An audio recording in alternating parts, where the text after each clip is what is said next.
অনেক অনেক দিন আগে জঙ্গলের এক গুহায় এক বাঘ তার বউ বাঘিনীকে নিয়ে বসবাস করত।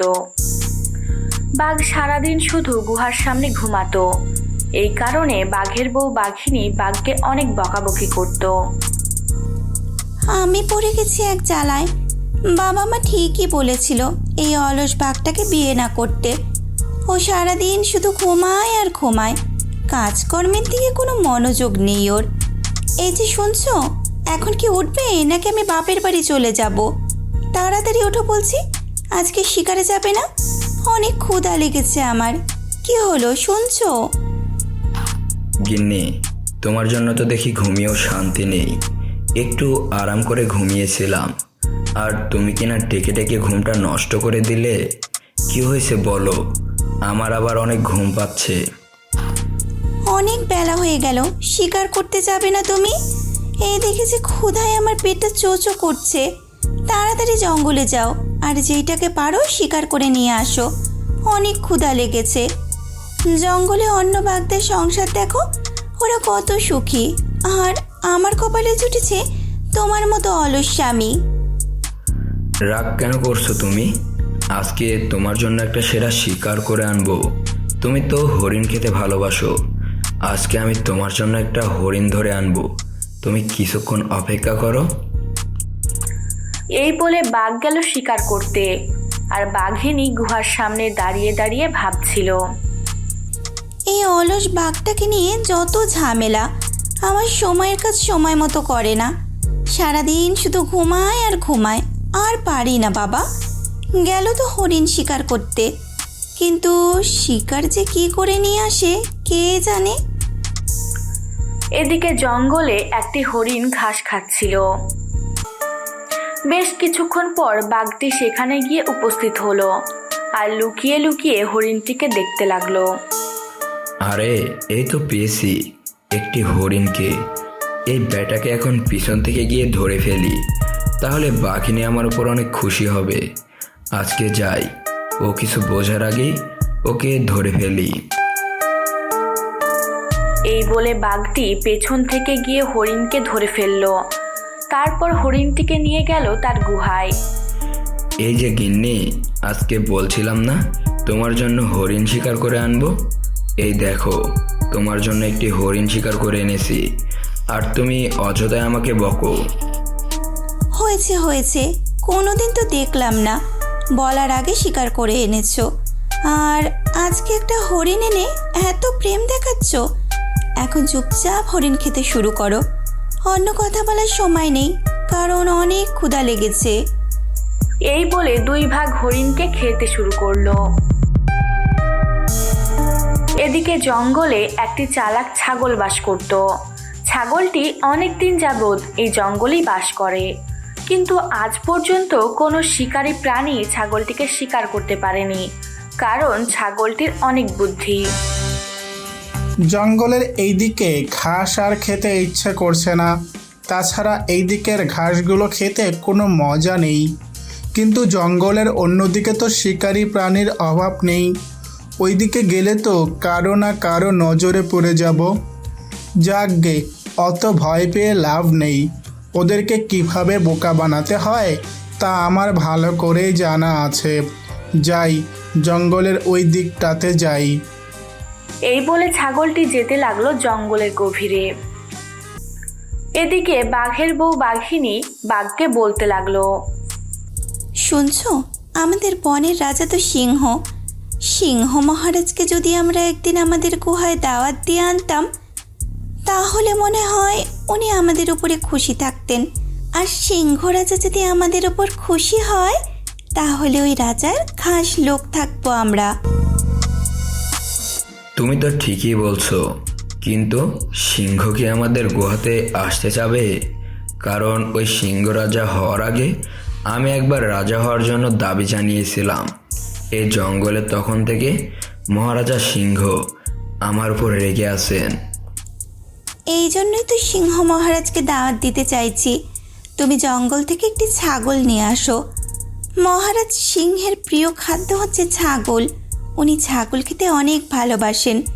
তুমি একটি ছাগল নিয়ে এসে তারপর ওনাকে দাওয়াত দিতে যাও। উনি নিশ্চয়ই আসবেন। ঠিক আছে গিন্নি, আমি তাহলে জঙ্গলে যাই আর একটা ছাগলকে ধরে নিয়ে আসি। এই বলে বাঘ চলল জঙ্গলে ছাগল খুঁজতে। এইদিকে সেই ছাগলটি জঙ্গলের রাস্তায় হেঁটে বেড়াচ্ছিল আর বাঘও সেই দিক দিয়ে যাচ্ছিল। এক পর্যায়ে তাদের দুজনের মুখোমুখি দেখা হয়ে গেল। এই তো পেয়েছি একটা ছাগলকে। এই ছাগলটিকে দিয়ে এই মহারাজা সিংহকে খুশি করতে হবে।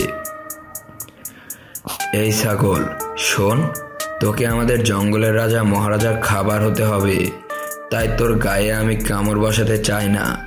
তুই আমার সাথে গুহায় চল, আজকে আমার গুহায় মহারাজা সিংহদয়ের দাওয়াত আছে।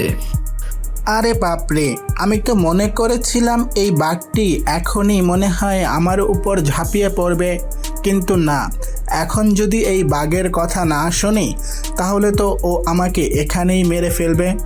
এখন ভালোই ভালোই ওর সাথে ওর গুহায় যাই, তারপর সুযোগ বুঝে পালিয়ে যাওয়া যাবে। আচ্ছা, এই ব্যাপার বাঘ মামা, কোনো ব্যাপার না, চলো তুমি আমাকে তোমার গুহাতেই নিয়ে চলো। হাজার হলেও সিংহ মহারাজকে দাওয়াত করেছো তুমি, আর আমি কি তোমার মান সম্মান রক্ষা করব না? তা কি হয়? এই তো বুদ্ধিমানের মতো কথা, চলো আমার সাথে, আমি তোমাকে আমার গুহায় নিয়ে যাই।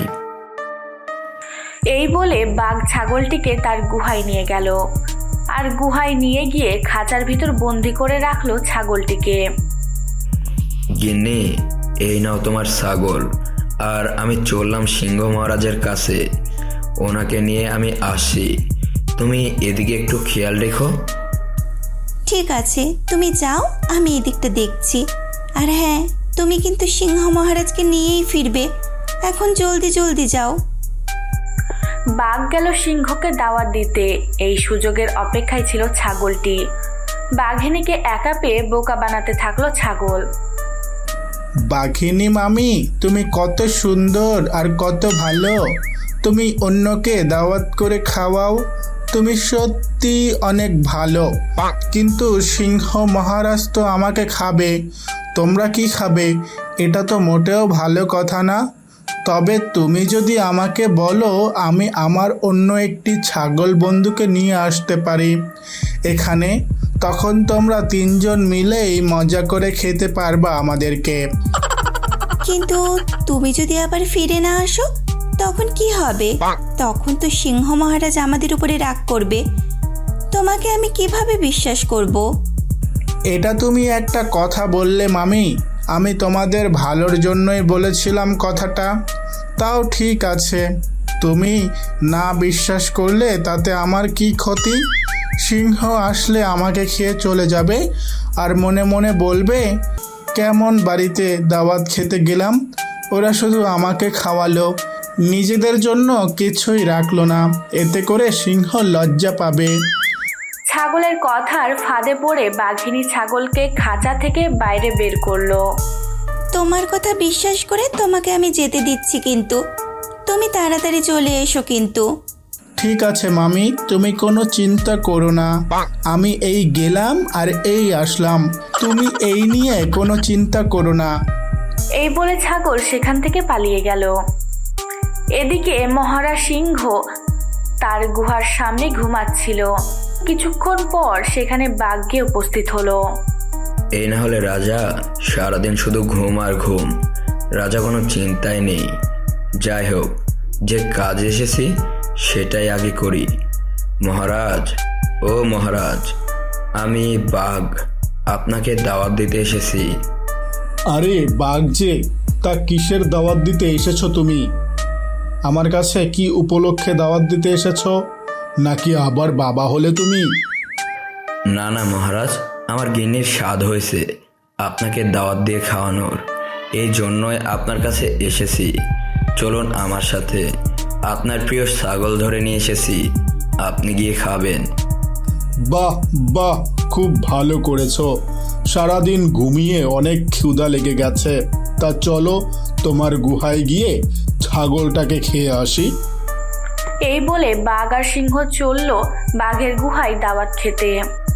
বাঘ আর সিংহ গুহায় ফিরে দেখলো ছাগলের খাঁচা ফাঁকা। কি ব্যাপার গিন্নি, আমি তো ছাগলটিকে এই খাঁচায় বন্দি করে মহারাজ সিংহকে দাওয়াত দিতে গিয়েছিলাম, কিন্তু ছাগলটি কোথায়? ওই ছাগলটি আমাকে বলে গেছে ও কিছুক্ষণের মধ্যেই ও আরেকটি বন্ধু নিয়ে আমাদের কাছে ফিরে আসবে। এই জন্যই তো আমি ওকে যেতে দিয়েছি। বাঘের বউয়ের এরকম কথা শুনে সিংহ তো রেগে গেল। তাহলে তোরা আমাকে অপমান করার জন্য এখানে ডেকে নিয়ে এসেছিস? ছাগলটাকে ছেড়ে দিলে সে কখনো ফিরে আসে নাকি?